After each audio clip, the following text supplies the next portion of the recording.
Hello, welcome to Truth in Life. Truth in Life is from a book that I wrote a number of years ago, and wanted to just share some nuggets that I think that would be life lessons that would be helpful for what's going on in our lives today, not just for myself, but for everyone. And that was the purpose of me writing the book. So let's just talk through a few things. I want to just share, first of all, let's talk about wisdom and dealing with life today, dealing with the struggles, dealing with the troubled times, the uncertainty, the ambiguity of what's going to happen next.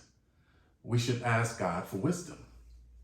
And just so you know, my background, I have a faith background. So a lot of my own personal life experiences, I've always tried my best to lean on God, lean on what I know has helped me get through troubled times, challenging times, and helped me to overcome those challenges, right? So in that, I have always tried to watch, learn from others. And I was one of those kids that if I saw somebody catch a whipping for doing something, duly noted, I will not be doing that. So I tried my best to learn from other people's experiences of what to do and what not to do. Now, I also ask God for wisdom, and I still do, on not just things that help me get through school, but what I need God to help me with in my own personal life and challenges with, whether it's work, whether it's teaching others, whether it's leadership, whether it's in corporate America, whether it's in my marriage. What's the next step that I should do to help in that? Now, Solomon, who's grandly known for asking God for wisdom, that you can find that in 1 Kings chapter 3, verses 8 through 9.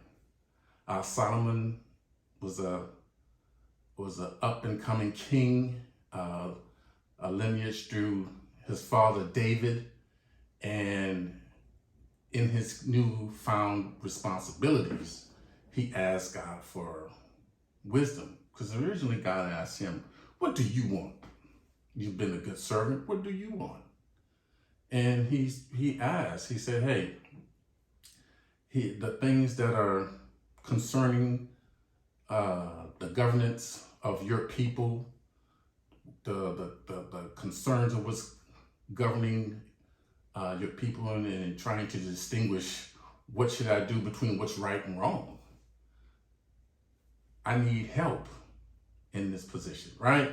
So Solomon just simply said, I need your help. I need your guidance. God gave him that. And God was very pleased. He was like, yo, you didn't ask for personal riches and fame and fortune. You asked for something that will benefit and help not only you, but the body, the kingdom, the people that was there, which was a good thing, right? I believe it was. God gave Solomon wisdom, but when God gave it to him, it didn't look like what he thought it would look like. Because wisdom, and this is how I view it, wisdom and faith are brother and sister. It takes faith to believe for the substance of things hoped for and the evidence of things not seen, right? What does that look like when we get it? Because wisdom may not feel, may not sound, may not appear to us the way that we think it should be. And that's another reason why you have to have faith and believe. You have to have faith and believe that you're going to receive it or you have it. Now, wisdom is not something that you have to get by experiencing. I come from a corporate background, and I know a lot of times they teach, they preach, you got to experience this, you got to do this 5, 6, 7 times. And unfortunately, too many times in corporate America, things are taskmaster, okay? It's not leading by example, it's do as I say, do this, and they want you to drive people, drive. And I believe you should lead by example. And faith teaches you to lead better and grow and gain wisdom by having faith and allowing the Lord to show you what you need to do or not do. And in this case, Solomon was granted wisdom, which was a great thing. But this is how he realized practically that he received wisdom. There were 2 prostitutes that came to him with a child. Now, I want to sidebar this a little bit because this is what I heard and this is what I saw when I read this in the Bible. There were 2 prostitutes. He didn't say, it wasn't written that it was just 2 ladies or 2 women that had children. It was 2 prostitutes. And what that tells me, even today, you don't even have to be living substantially to be able to go to God and ask for help. They weren't in the right and proper place, but they were people of God in that land, because those were the people that Solomon was now governing over. Those were his people. And when we have people come to us, they always don't look the way that we may think they should look. They always will come to us in a place, in an appearance that sometimes a little jaded, sometimes they may be in a higher position than us. Can we still lead and help in that situation? But in this particular story, the 2 prostitutes came. One baby was found dead. The other lady took the baby, said it was hers. The other mother said, no, that's my child. So there's a dispute. Both women are claiming that this one child is theirs. God gave Solomon wisdom in this particular case to say, okay, ladies, okay, my servants, take the baby, tear it in half, kill it. The mother, the true mother, who has a love for that child, is like, oh no, take the baby, give it to this lady so her child would live. She understands where she is. She understood she didn't want that to happen to her child. So she made the decision to revoke her parental rights and give the baby to that mother. Now, that was honorable on her part. Solomon picked up on that and said, yo, wait, hold up. Give the baby to this mother, because that's the true mother. Because a true mother is going to love her child. A true mother is going to do whatever she can to look after her babies. A true mother will fight any and everybody to protect her child. So I thought that was a great wisdom story. And again, it didn't look like what Solomon thought it would look like, but it came in a practical form to where not only he could get it, but everyone around, everyone in the kingdom could see and learn and know that this new king, he's got it. He has the wisdom to be able to help lead us. And it was easier for them to follow Solomon. Now, the funny thing with wisdom and getting the things that we know we ask God for. When he blesses us, we're excited, we're happy, we're hyped about it. After a period of time, sometimes we start feeling ourselves. We start feeling that, we're here because of the work that we've done, what we've laid our hands to. And even though you may have laid your hands to the plow, is it still in the pathway, in the pattern of where God said you should lead? Now,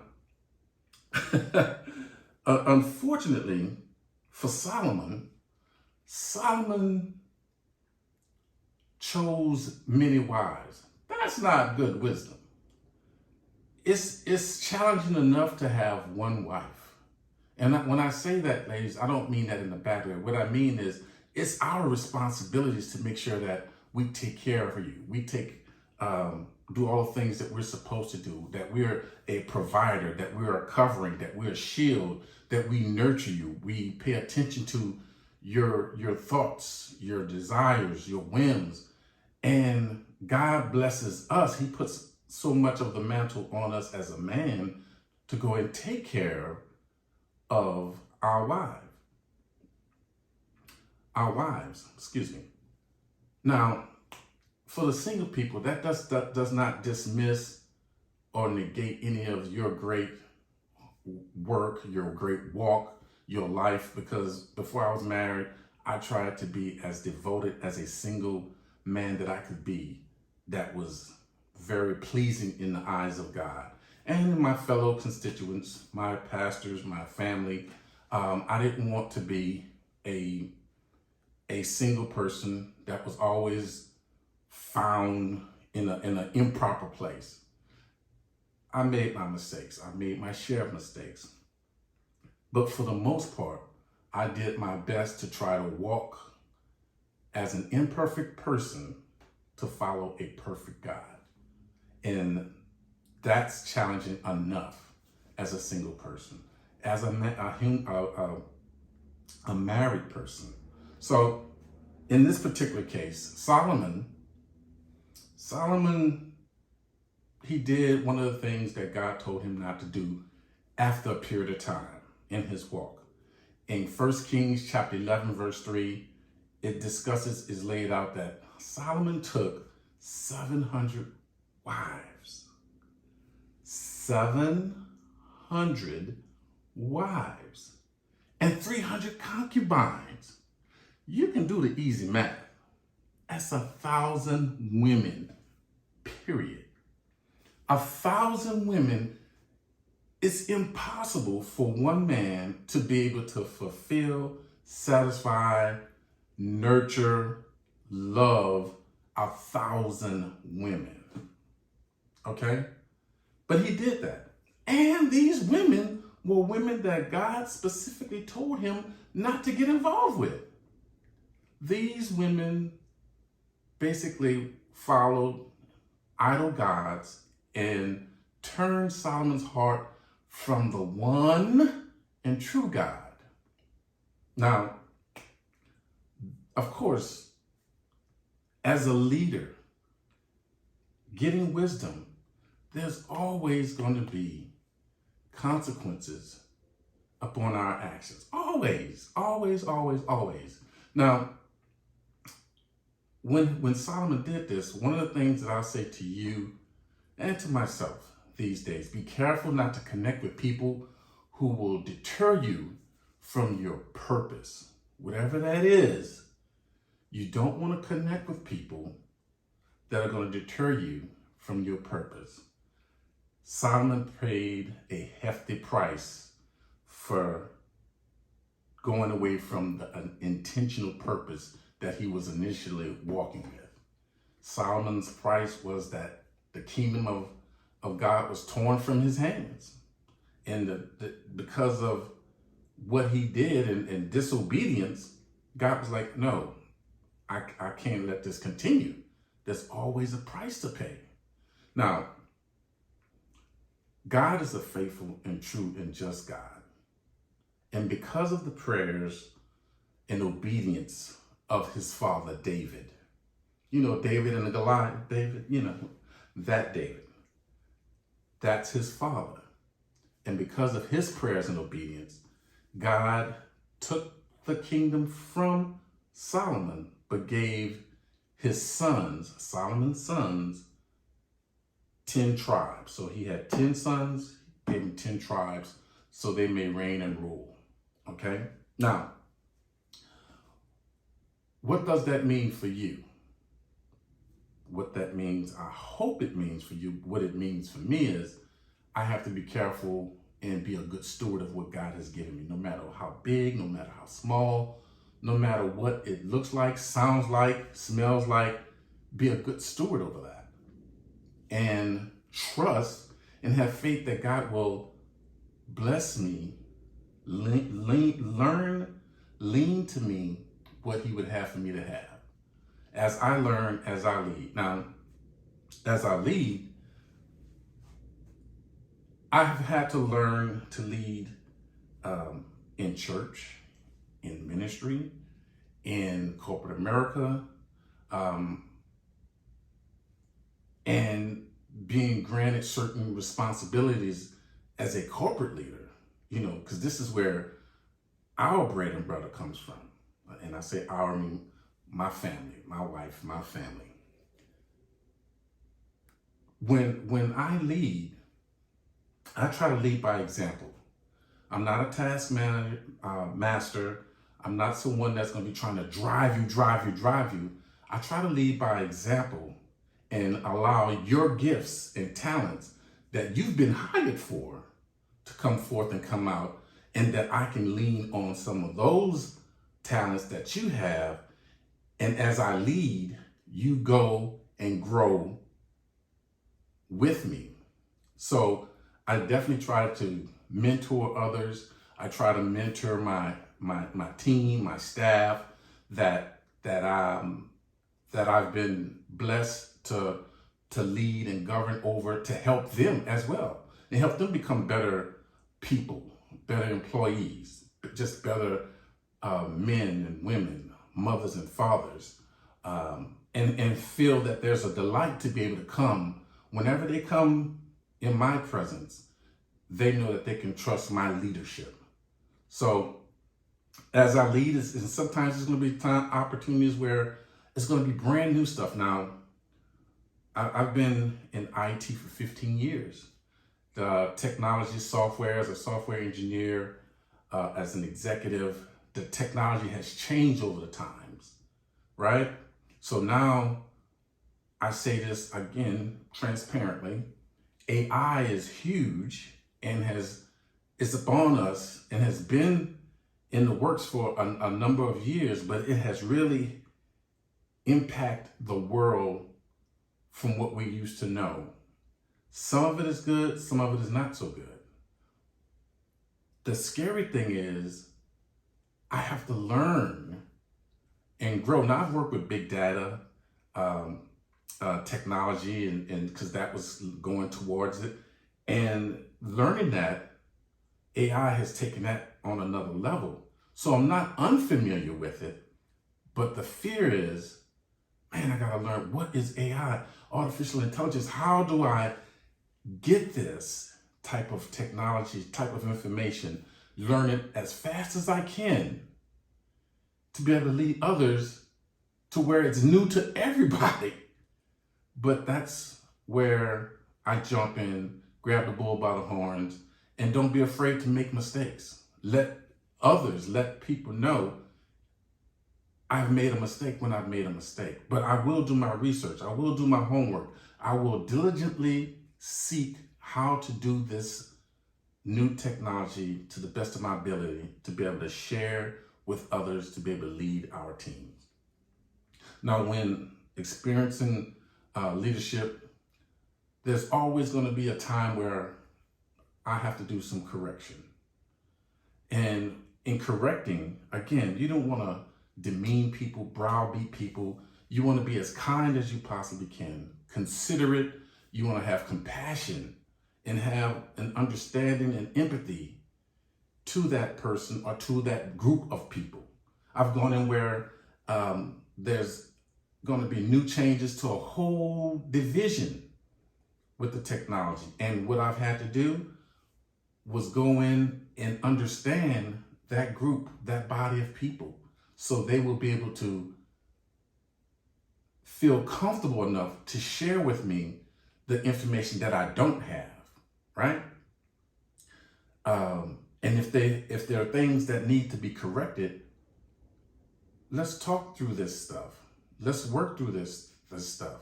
If there's new software or new technology that need to be given, it's my job, I feel it's my job and responsibility to learn it, get a good understanding so I can share it with you as an employee that's going to have to learn a new technology, learn new software, learn a new accounting system from the way you used to, and map that out for you so you can be able to just still feel good about coming to work, because guess what? We're still going to need you. We're still going to need your abilities, your skills, your experiences. You know, in that, I don't believe that none of us was put here, created to know everything. That's why it's good to lean on others, to learn from others, to be able to collaborate with others. I've always humbled myself to ask for help when I don't know something, to ask that expert, that guru, how do I get to where you are, or to get your knowledge to transfer to the new technology. So I've always tried my best to do that. And I've been pretty successful over these 15 years, right? And I enjoy helping and working with people.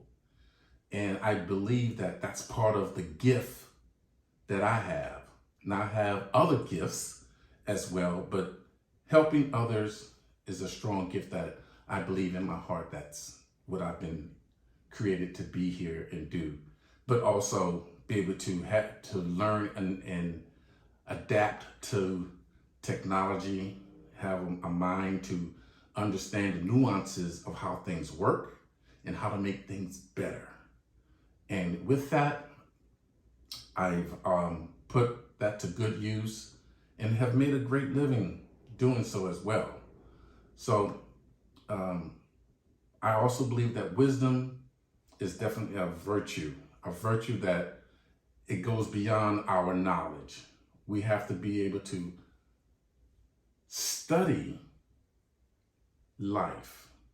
And in the lessons of truth and life, wisdom, I believe, is a study of life to where you learn experiences.